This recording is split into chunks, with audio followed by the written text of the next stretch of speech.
Hey, what's up, YouTube? It's Jason from the Brass Brigade. Hey, happy Tonto-ish Tuesday. Hope you guys are doing well. So check it out real quick. I was pretty stoked a couple weeks ago. I shot our IDPA Chasing Zeros Halloween Hunt match. And I got second place overall in carry optics, right? Expert class, right? Pretty stoked on that. First plaque I've ever won. So, yeah, pretty fucking sweet. So, pretty stoked about that. So anyways, today, we're going to review a knife that I would probably never buy, but I know is a good knife. And, made in America. I know a lot of people like ZTs. It's not that I dislike them. It's just not the type of knife I would buy. But that being said, when I score this bad boy right here on our 40 possible point scoring system, I'm going to be open-minded, right? I'm not going to let my opinion of, say, the Hinderer XM18 affect the review of the ZT 0566CF Hinderer / ZT Collaboration, right? So anyways, I say Sponto-ish, right? Or Tonto-ish because it has a Tonto-ish blade.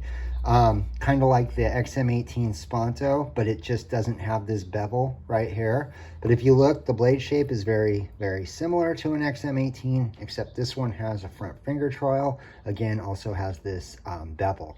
This is LMAX. This one is, I think, is 3V. So anyways, so let's put this bad boy on our scoring system. Now, real quick, since I'm trying to go green, right, make the world a better place. This week, I used our junk mail as the scoring sheet for the ZT. I'm just going to call it the ZT.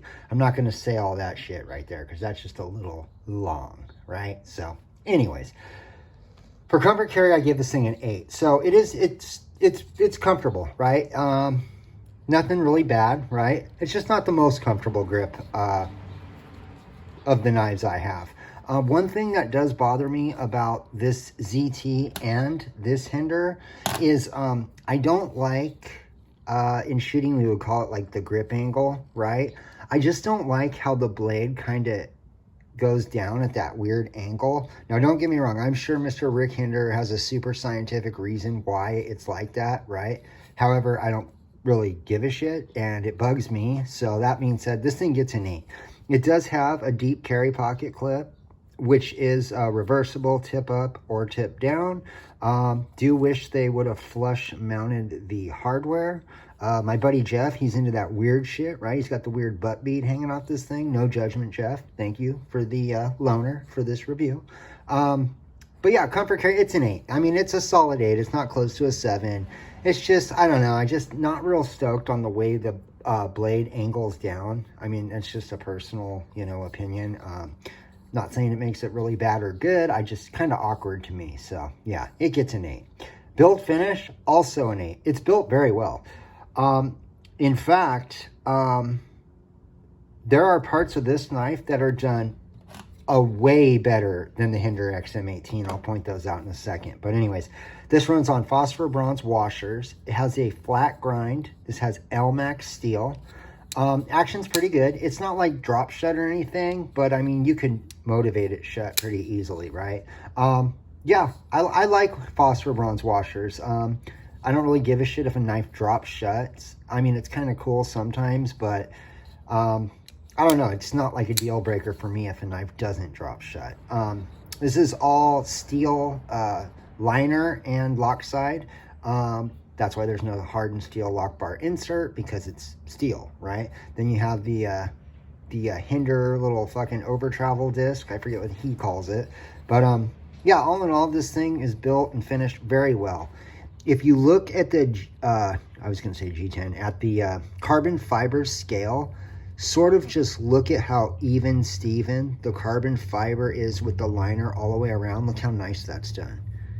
It's done really, really well, right? Look, and especially look in this area, right? Look how nice and even Steven everything is all the way through up there, right? Looks like it's cut out a little more to access the liner lock, right? Which is very cool. But look at how bad they dropped the ball on this Hinderer. Watch this. So remember, look at the G10. It's not finished nearly as good as it is on the ZT, right? Look, look, look, look, look. What in the fuck happened right there? I don't know, maybe someone that has an XM18 can tell me. Were they supposed to cut this G10 back further, like level with the liner? Because I feel like if they did that, it would have given you better access to the, you know, lock side. So I just want to know, is that a quality control thing, or are all Hinderers fucked up like that? So if you know, let me know in the comments, because I almost want to believe that whoever was putting this thing together that day just fucking, you know, dropped the ball and didn't cut that back. But yeah, let me know in the comments. I am actually, you know, curious about that. So anyways, that being said, yeah, the ZT did it better than that one.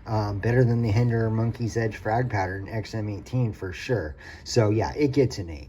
Price value also an 8. This thing was like, I want to say 260 to 280 when they were available. They are not now.